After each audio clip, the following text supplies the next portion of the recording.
मित्रांनो, तुम्ही जे रोजचं अन्न खाता ते अन्न किती भेसळयुक्त असू शकतं ह्याचं तुम्हाला उदाहरण मी काय 2-3 घटना सांगतो.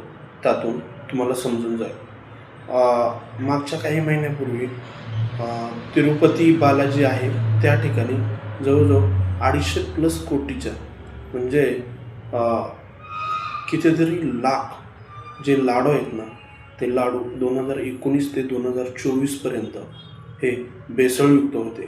त्यात पाम ऑइल, त्याच्यानंतर गाईची जी चरबी आहे ती वापरली जात होते. हा फक्त भावनेचाच विषय नाही की तुमच्या जीवनाशी कसं खेळलं जातं आहे ते बघा.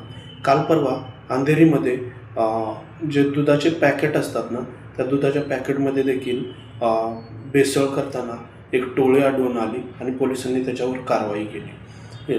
दैनंदिन जीवनामध्ये ह्याचा परिणाम असा होतो की रोगराई खूप वाढत आहे. शरीर जे आहे ते शरीर इम्बॅलन्स होत आहे. तुम्हाला माहीत असेल, तुम्ही ज्या ज्या ठिकाणी जाचाल खाण्यासाठी, वडापाव असेल व पॅटीस, समोसा म्हणजे जे जे काही खाद्यपदार्थ आहेत त्या ठिकाणी तुम्हाला एक लोगो दिसतो आणि तिथं FSSAI food safety and standard अथॉरिटेशन of India यांचं ही जी आहे ही भारतातील संस्था त्या फूड भेसळमध्ये नेहमीच कारवाई करत असते. मात्र यांची कारवाई इतकी तुटपुंजी आहे की तुम्ही विचार करा की बालाजीसारख्या ठिकाणी ज्या ठिकाणी ही पूर्ण देशातील लोक जातात त्या ठिकाणी जर 250+ कोटीचा भेसळ व्हावत असेल तर विचार करा दैनंदिन जीवनामध्ये आम्ही जे जे खातोय त्याच्यामध्ये भेसळ किती होऊ शकते. अंधेरीचा एक तो व्हिडिओ आला दुधामध्ये भेसळचा. लहान मुलांवर ह्याचे खूप वाईट परिणाम होतात. मला अत्यंत शोकाने सांगावं लागतात, ह्यातले जे खटले उभा होतात ना ते खटले प्रूव्ह होत नाहीत. आरोपी मोकाट सुटले जातात. इतकी भेसळ होऊ कसं काय शकते? कशात भेसळ होत नाही सांगा? दुधामध्ये भेसळ आहे, रोज आपण चहा पितो. हे अत्यंत घृणास्पद आहे. जेव्हा कुठंतरी सरकारने कारवाई केली पाहिजे.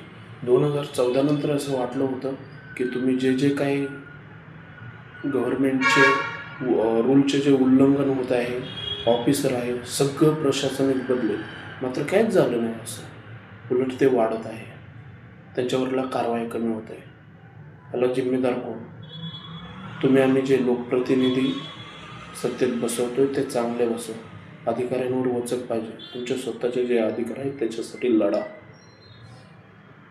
कायद्याचा धाक राहिला.